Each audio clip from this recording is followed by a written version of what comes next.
Happy day, students. Today I am going to deal with 11th Standard English, Unit 2, second poem, Confessions of a Born Spectator, written by Ogden Nash. Today we will see the figures of speech and the rhyming scheme. So the first see the first stanza you see the rhyming words jockey, hockey. It is A.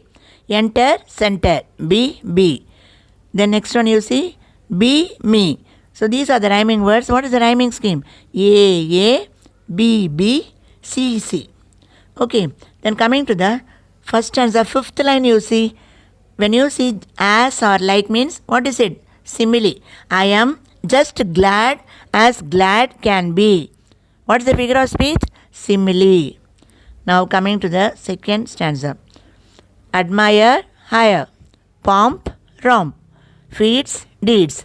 So what is the rhyming scheme? A, B, C. And you have last two lines you see. My limp and bashful spirit feeds on other people's heroic deeds. This is personification. Okay. Now coming to the fifth stanza. See here, when there is repetition, what is it? Anaphora. Repetition of words. When swollen eye, when snaps the knee, when official demands. So this is anaphora, that or repetition. You see the last two lines in this stanza. My soul is true thanksgiving speaks for this most modest of physics. This is personification. Okay. Then considering alliteration. For this most modest of physics. Most modest. That is alliteration. Consonant sounds nearby. Okay. Then we shall turn to next page. Now turn to page 54. Second question you see. Read the poem again and complete the summary using the words given in the box. In the poem, Confessions of a Born Spectator, Ogden Nash talks about how people choose different sports in their lives or decide to become athletes. While admiring the talents of athletes and sportsmen, the poet confesses that he is glad that he is neither a sportsman nor an athlete. Children have different aims and wish to play various games. Each child has in mind something in particular, but the narrator is glad that he is not one of the players.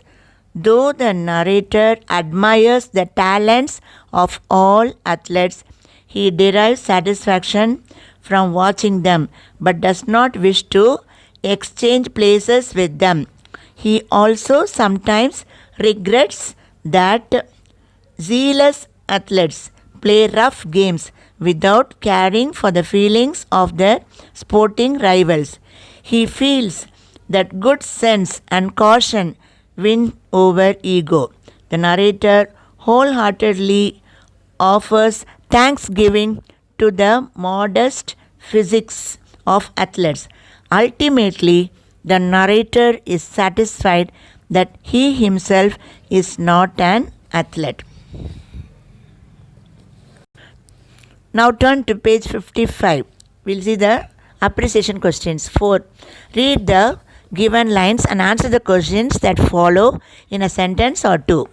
First one. With all my heart, I do admire athletes who sweat for fun or hire. Question A. Whom does the poet admire? The poet admires the athletes. Question B. For what reasons do the athletes sweat? The athletes sweat for fun or hire. Question 2. Well, ego it might be pleased enough, but zealous athletes play so rough. Question A. What pleases the ego? Caution and good sense pleases the ego. Question B. Why are athletes often rough during play? The athletes are often rough during play because of ego to win the game. Third one.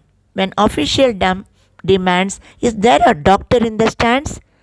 Question A. Why are doctors called from stands by the sponsors? The doctors are called from stands by the sponsors as the athletes injure themselves while playing rough games. Question B. Why does the poet make such an observation? The poet makes such an observation as he is interested in watching the game. Fourth question, you see, when snaps the knee and cracks the wrist. Identify and explain the use of the literary device in this line. See, what is the literary device in this fourth line? See, this is little bit, you can understand. Hyperbole. See, it tells us that about the injury like snapping the knee. It makes us think about the dangerous things that will happen when a person is injured. So, over exaggeration. Hyperbole means overstatement. It tells about the injury like snapping means breaking the knee. It makes us think about the dangerous things that will happen when a person is injured. Also, we can say another one that cracks sound, snaps, cracks, onomatopoeia.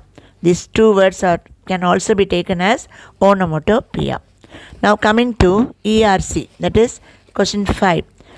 Explain the following with reference to the context. So first one, I'm so glad, I'm just glad as glad can be that I'm not them, that they are not me. Already we have seen in the first poem that ERC consists of 3 paragraphs, that is reference, context, explanation. Reference means name of the poem, name of the poet. So this is an extract taken from Confessions of a Born Spectator written by Ogden Nash. Context. In this line, the poet says that he is happy that he is not one of the players. Explanation. The poet is satisfied in watching the game but does not wish to exchange places with them as he feels good sense wins over ego. Coming to the second ERC. They do not ever in their dealings consider one another's feelings. What's the reference? This is an extract from Confessions of a Born Spectator by Ogden Nash. Context. In this line, the poet explains the ego of the players. Explanation.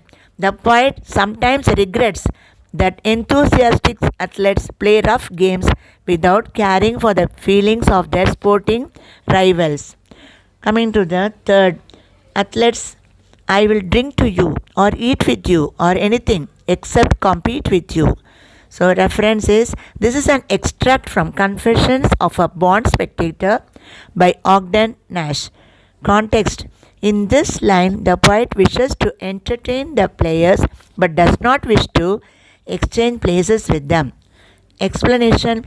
The poet says that he is ready for a meal and drink with the players, but he does not wish to challenge with them. He says that he is afraid of injuries and wishes to be only a spectator. Now turn to page 56 and you see. Read the poem and complete the table with suitable rhyming words. Okay, that you can see now. Now coming to underline the alliterated words in the following lines. First one, for this most modest physics. Words in alliteration are nearby words. Okay, you can see. Most, modest. You will have to write the words and underline M to show the alliterated words. Now coming to second one, they do not ever in their dealings. So we have one set, that is do dealings. So you will have to underline D. So do dealings. You have to underline and show. Now question D, you see. Find out the rhyme scheme of the given stanza. One infant grows up and becomes a jockey. Another plays basketball or hockey. This one the prize ring heads to enter. That one becomes a tackle or center. So here we see they have given the first 4 lines. What are the rhyming words? Jockey, hockey. A, enter, center. B. So what is the rhyming scheme? Here A, B. So students, with this I am winding up this poem. Hope you have understood the poem. Please read the poem and read the question answers and the paragraphs so that you can score high marks. So I wind up the class. Thank you.